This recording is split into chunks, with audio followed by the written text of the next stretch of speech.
dalam kasih Tuhan. Shalom Bapak Ibu, Saudara-saudari yang terkasih dalam Kristus. Bersama lagi dengan kami para Crossier. Dan saya sekarang bersama dengan Pastor Postinus Gule OSC. Kita sekarang ada di Studio Crossier. Nah, sebelumnya Studio Inclusive Salus. Ya, sekarang Crossier. Jadi ada beberapa studio gitu kan, tapi orangnya tetap sama, kami aja gitu. Dan dengan pembahasan yang berbeda hari ini gitu ya. Sebelumnya kita udah berbicara juga tentang perkawinan, tentang tujuan perkawinan dan sebagainya. Nah, hari ini kita mau lebih ke hal yang mungkin lebih up to date, Pak Surya. Ya, kita ngomong tentang up to date dan juga ini sangat berguna untuk kaum muda terutama. Dan enggak yang kaum muda tapi untuk orang tua juga gitu kan yang punya anak-anak, karena ini penting sekali untuk diketahui tentang perkawinan Katolik. Ya. Begitu Pak Sur, Ya. sehat? Oh, sehat. Sehat ya? Ya. Sehat dan bersemangat Pak Sur. Kalau kita mau memberikan pengajaran pewartaan gitu ya, pasti dengan suasana hati yang juga semangat dan gembira gitu. Nah, ini namanya menjadi homo digitalis. Nah, homo digitalis gitu ya. Kita mengikuti perkembangan zaman. Dan ini media yang sangat penting zaman sekarang gitu ya. Penting zaman sekarang supaya tidak hanya hal yang negatif tapi yang positif juga. Transfer imannya bisa terjadi di sini. Nah, Pastor, hari ini kita akan membahas tentang perkawinan gitu, tentang beda suku, beda agama, dan juga nanti apa sih yang harus diketahui gitu untuk kaum muda gitu kan. Nah, pertanyaan pertama, Pastor. Nah, apa sih sebenarnya yang perlu dipertimbangkan, yang perlu dipikirkan gitu oleh anak-anak muda yang lagi pacaran gitu? Ini kan lagi masa pengenalan nih. Nah, sebelum nanti berlanjut ke jenjang perkawinan yang lebih serius gitu kan, dan perkawinan pasti kan seumur hidup akhirnya. Nah, apa sih yang perlu diketahui kaum muda, Pastor? Baik, Frater Yung, saya punya usul begini. Punya usul ini karena saya mendampingi kaum muda juga ya. Nah, saya punya usul kalau berpacaran, maka sebelum memutuskan untuk menikah, maka mengenal calon pasangan itu dengan 3 kategori. Yang pertama adalah mengenal secara pribadi calon pasangan ini, ya, seperti apa karakternya, gitu ya, seperti apa temperamennya, seperti apa visi hidupnya, seperti apa kebiasaannya. Lalu pertimbangkan apakah dengan karakter semacam ini Anda bisa membangun hidup perkawinan seumur hidup kepadanya. Kan begitu? Karena nanti janji perkawinan dalam untung dan malang, waktu sehat dan sakit. Itu. Jangan nanti menyesal. Aduh, saya salah pilih. Jangan ya. Benar-benar. Yang itu yang pertama. Yang kedua adalah mengenal lingkungan keluarga, mengenal orang tuanya. Bagaimana kedalaman iman mereka di situ dalam keluarga. Lalu bagaimana juga kebiasaan mereka. Jangan sampai orang tua ini nanti sangat dominan kepada anaknya dan juga kepada menantunya itu ya. Lalu merecoki keluarga. Seringkali kita itu melihat pihak ketiga itu hanya orang lain yang yang selingkuh gitu ya. Padahal sebenarnya bisa jadi mertua atau orang tua dari pasangan itu bisa menjadi pihak ketiga yang merecoki hubungan suami dan istri dari menantu gitu ya. Itu yang kedua. Lalu yang ketiga adalah coba perhatikan nilai-nilai yang dianut oleh keluarga calon pasangan. Karena ini sangat penting gitu ya. Jangan sampai nanti juga integritas atau kebiasaan ini juga berpengaruh dalam hidup calon pasangan, karena umumnya kita ini kan dididik di dalam keluarga dan kita tidak bisa menghilangkan bagaimana kebiasaan itu dalam keluarga kita. Kita mungkin membawa itu untuk seumur hidup kita. Maka kalau dalam keluarga kita sudah terbiasa dengan pendidikan yang menghargai orang lain, yang juga setia di dalam pasangan hidupnya, misalnya orang tua itu setia pada pasangan hidupnya, menghargai orang lain, menghargai anak-anak, maka kemungkinan dibawa oleh anak-anak juga ini cara hidup semacam ini. Jadi saya rasa itulah yang perlu diperhatikan sebelum memutuskan untuk menikah ya. Nah, kalau seandainya sudah memutuskan untuk menikah, maka yang perlu sekali dipikirkan adalah mempersiapkan perkawinan. Ya, datang ke pastor jauh-jauh hari dan beritahu rencana seperti apa. Tetapi sebelumnya itu harus membangun komitmen bersama. Tidak menjadi hanya komitmen pribadi dari salah satu pasangan, tapi komitmen bersama-sama. Lalu setelah itu ikuti semua proses yang ditawarkan oleh gereja, karena biasanya ada kursus persiapan perkawinan. Nah, kursus persiapan perkawinan itu bukan hanya formalitas sebenarnya, tapi untuk membantu calon pasangan supaya mereka bisa menghidupi perkawinan yang akan mereka hidupi nanti, yang akan mereka alami sesuai dengan ajaran Kristen. Betul. Ya, ajaran perkawinan menurut gereja Katolik. Lalu yang berikutnya adalah mengikuti pemeriksaan kanonik juga yang dilakukan oleh pastor. Di situ saatnya untuk mengungkapkan segalanya. Jangan sampai nanti ada halangan yang menggagalkan perkawinan keduanya. Nah, ini yang harus diperhatikan. Nah, itu Fatrio. Betul, Pastor. Setuju ya.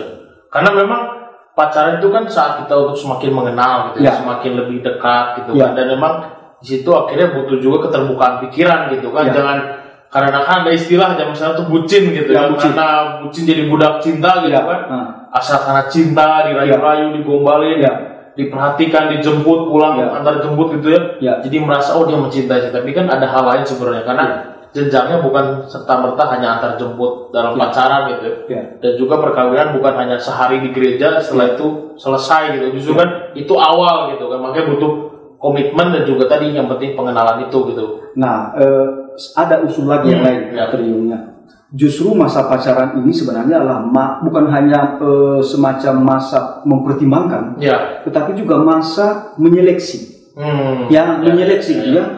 Yang mungkin bagi kita yang mengatakan ini, bagi saya yang mengatakan kok terlalu teknis. Sebenarnya tidak. Karena mengapa harus ada seleksi itu ya, supaya sungguh-sungguh dipertimbangkan, karena nanti menjadi pasangan suami istri itu bukan seperti kos-kosannya, kontrak, enggak, tapi seumur hidup gitu ya, sesuai dengan Injil Matius bab 19 ayat 6.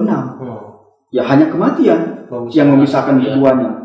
Tidak ada kuasa manusia yang memisahkan itu untuk seumur hidup itu untuk mereka. Nah itu faktornya. Mantap, Pastor. Nah, pertanyaan kedua, Pastor. Kalau misalkan ini sekarang ada pasangan lagi pacaran gitu kan, nanti mau jenjang ke pernikahan, beda suku. Tidak hanya beda suku, tapi juga beda agama. Ini kan perbedaan yang katakanlah mungkin mereka dipersatukan oleh cinta, tapi kan latar belakang ini nggak bisa dihilangkan. Ada banyak sekali perbedaan dan apa sih yang perlu mereka persiapan dan mereka antisipasi, Pastor? Baik. Nah, sebenarnya kalau kita sarankan begini dan kita menghargai juga. Sebenarnya kalau menikah beda suku itu malah semakin baik, karena secara genetik itu baik, dari segi kesehatan itu oke gitu ya. Karena umumnya kalau semakin dekat hubungan keluarga, justru nanti tidak baik secara genetik gitu itu ya. Makanya dilarang dalam gereja Katolik juga, dan saya rasa juga secara ilmu kesehatan yang namanya perkawinan incest itu ya. Itu menikah dengan saudara sendiri atau yang keluarga dekat itu. Maka semakin jauh hubungan keluarga itu semakin baik sebenarnya, semakin bagus. Itu yang pertama. Tapi juga harus disadari kalau berbeda suku itu ya, maka yang harus dipertimbangkan bukan hanya perbedaan karakter, tetapi perbedaan suku ini juga membuat mereka berbeda sungguh-sungguh secara karakter juga, karena mereka hidup dalam kulturnya. Dan harus diingat juga bahwa keluarga yang berbeda suku ini juga berbeda. Saya ambil contoh misalnya dalam beberapa suku itu ya, ada suku yang kendati anaknya sudah menikah, dia masih memiliki intervensi kepada menantunya atau kepada anaknya. Itu ada suku-suku tertentu yang seperti begitu. Maka seorang anak yang sudah menikah di dalam keluarga itu masih belum mandiri. Dia masih bertanya kepada bapaknya atau ibunya atau mamanya atau abangnya atau kakaknya. Nah itu bisa berpengaruh kepada pasangannya yang berbeda suku juga. Itu. Maka sekali lagi kalau berbeda suku, sungguh-sungguh harus dipertimbangkan apakah calon pasangan ini sungguh-sungguh juga mampu menghadapi itu nanti, perbedaan suku itu. Lalu yang kedua, apalagi kalau sudah beda suku, lalu beda gereja, atau beda agama. Lalu apalagi kalau keluarga calon pasangan ini memaksakan supaya mengikuti agama anaknya. Kalau misalnya dia Protestan, misalnya, lalu memaksakan pihak Katolik ini masuk Protestan. Itu. Lalu yang pihak Katolik juga tidak mau. masuk ke Protestan, lalu ya ngotot. Ya. Bayangkan di awal saja sudah terjadi permasalahan. Ya ini berat ya, berat. Ya sekali lagi perkawinan itu bukan hanya 1 atau 3 sampai 3 tahun, tetapi seumur hidup. Nah kalau di awal saja sudah repot begini, bagaimana memasuki perkawinan yang seumur hidup ini? Nah ini yang harus dipertimbangkan. Tadi kan Pak sudah menyebutnya ada katakanlah intervensi gitu dari orang tua gitu, karena ya memang sih kalau misalnya kita lihat mungkin orang tua itu pengen sesuatu yang terbaik untuk anaknya, tapi kadang juga kalau dalam hidup perkawinan ini nggak tahu batasnya gitu kan, karena harusnya anak udah menikah ya udah dianggap dewasa gitu kan, diberikan kebebasan, tapi ya masih ada intervensi ini seperti itu kan. Nah bagaimana kalau misalkan ada kebiasaan itu dan akhirnya terlalu dominan maksud gitu kan, dan ya katakanlah dalam hal ini ya calon pasangan juga yang katakanlah misalkan pihak perempuannya gitu yang udah kekeh dengan harus misalkan nanti di gereja ini gitu kan, nggak boleh di gereja Katolik misalkan, dan orang tuanya memaksakan itu, anaknya juga nggak berani ngomong gitu kan, jadi dia merasa kayak semacam kesannya pro gitu kan dengan orang tuanya, dan dia nggak bisa membela pasangannya. Padahal ini kan bukan masalah dia dengan orang tua, tapi kan dengan pasangannya. Nah kalau misalnya seperti ini apa yang perlu dipertimbangkan kira-kira? Nah, baik, barangkali kita pada kesempatan ini kita beritahu kepada umat kita, khususnya juga kepada kaum muda, begini. Dalam gereja Katolik itu tidak dipaksakan orang yang bukan Katolik masuk Katolik. Tetapi yang harus diingat oleh orang Katolik, kalau melakukan perkawinan beda gereja dan beda agama, maka yang diminta kepada orang Katolik harus memelihara imannya, tetap menjadi Katolik. Itu. Jadi gereja itu luar biasa loh. Memanggil semua umat Katolik memelihara imannya, setia pada imannya, tetapi sekaligus juga mengajarkan jangan memaksakan orang lain yang bukan Katolik masuk dalam gereja Katolik, apalagi kalau bertentangan dengan hati nuraninya. Maka tidak ada kristenisasi dalam gereja Katolik itu ya. Nanti bisa dibaca itu di dalam Kanon 748, paragraf kedua. Itu karena saya ingat itu ya, karena tidak ada kristenisasi dalam gereja Katolik. 748 paragraf kedua. Itu statement saya yang pertama. Yang kedua begini, kan mestinya calon pasangan ini harus berani speak up, berbicara kepada orang tua masing-masing, memberikan pemahaman bahwa kami adalah orang yang sudah dewasa, kami bisa merencanakan kehidupan kami ke depan, maka kami juga mau merencanakan perkawinan kami ini dengan sungguh-sungguh, dengan sadar dan bertanggung jawab. Nah dengan ini barangkali muncul yang namanya trust di antara orang tua dan anak. Tapi kalau seandainya seorang calon pasangan itu tidak mau speak up kepada orang tuanya, ini juga sebenarnya tanda-tanda. Jangan-jangan calon pasangan ini pertama tidak memiliki pertimbangan yang memadai ya untuk menilai apa yang menjadi kewajibannya kepada calon pasangannya. Atau yang kedua adalah barangkali calon pasangan itu adalah anak mami.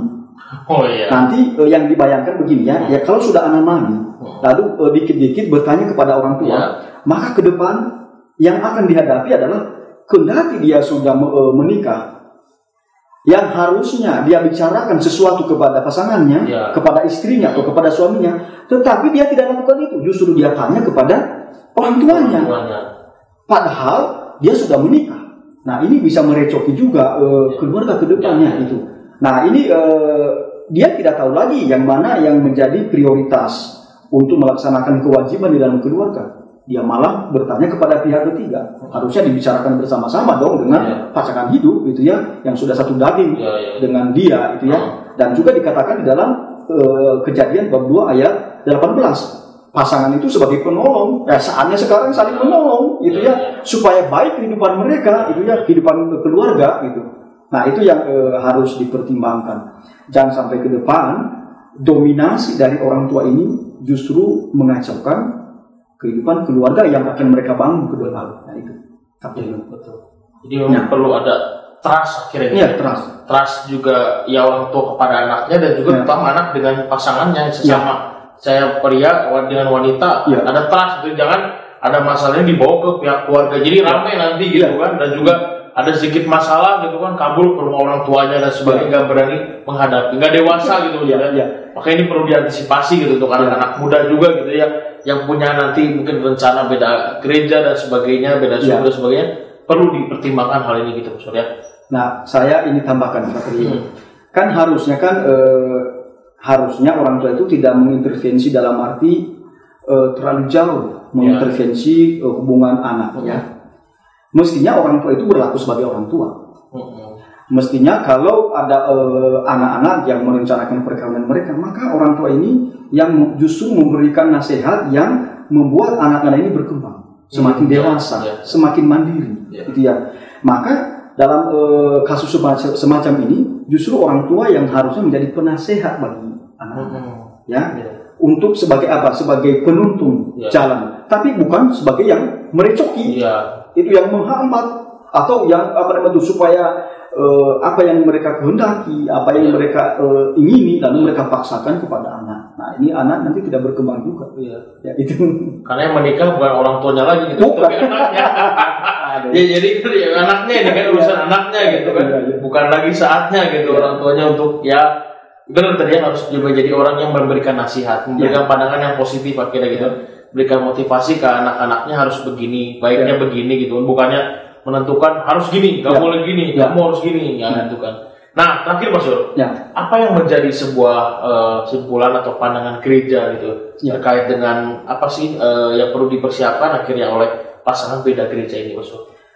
Nah, begini Fratrium ya, kita mohon kepada calon pasangan atau kaum muda atau orang tua ini membaca Katekismus Gereja Katolik.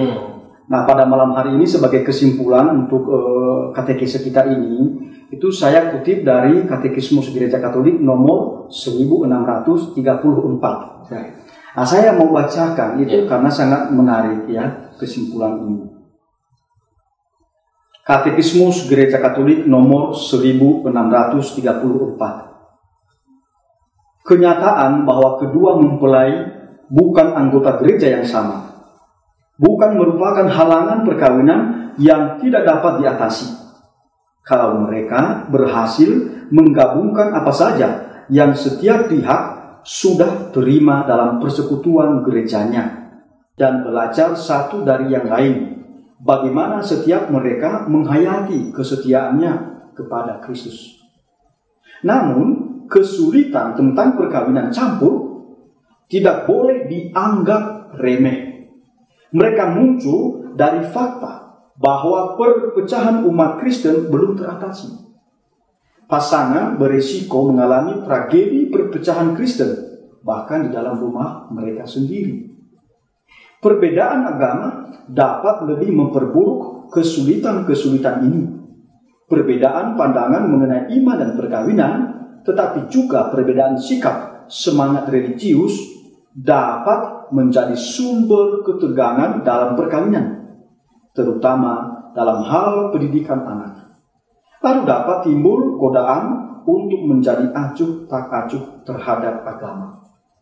Jadi Gereja Katolik sudah mengingatkan kita, umat Katolik dimanapun, supaya kita harus mempertimbangkan sungguh kalau memasuki perkawinan yang beda agama atau beda gereja. Karena nanti bisa menjadi hambatan juga untuk pendidikan anak dan juga untuk membangun persekutuan hidup dalam keluarga. Semoga umat kita sungguh-sungguh mempertimbangkan ini. Jadi demikian saja, Frater. Terima kasih. Terima kasih, Mas Rosinus atas pembahasannya.